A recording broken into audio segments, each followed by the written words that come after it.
उपमुख्यमंत्री देवेंद्र फडणवीस दिल्लीत दाखल झालेत। फडणवीसांनी कालच राजीनामा देण्याची घोषणा केली होती। त्या निर्णयावर ते ठाम असल्याचं समजतंय। मात्र त्यांचा हा निर्णय कायम राहणार की भाजपचं नेतृत्व त्यांना हा निर्णय बदलण्यासाठी भाग पाडणार हे बघावं लागणार आहे। सध्या फडणवीस दिल्लीत आहेत, ते केंद्रीय नेतृत्वाची भेट घेणार आहेत। फडणवीसांची समजूत आता केंद्रीय नेतृत्वाकडून देखील काढली जाणार का हे बघणं महत्त्वाचं ठरणार आहे। बघूयात या सगळ्या संदर्भातला हा सविस्तर रिपोर्ट।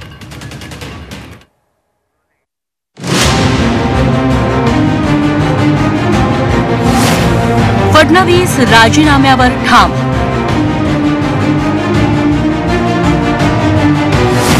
भाजप नेत्यांची मनधरणी अपयशी। राजीनामा न देण्याची संघाचीही विनंती।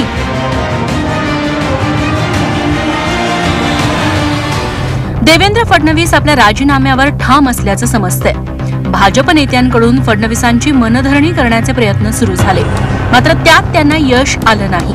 मात्र आता फडणवीसांनी राजीनामा देऊ नये म्हणून राष्ट्रीय स्वयंसेवक संघही सक्रिय झाल्याची माहिती मिळतेय।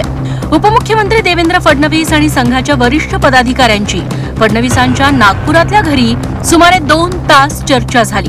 त्यानंतर फडणवीस दिल्लीला रवाना झाले। देवेंद्रजी त्या ठिकाणी मंत्री म्हणूनही राहतील, उपमुख्यमंत्री म्हणूनही राहतील आणि संघटनेमध्ये सुद्धा ते काम बघतील।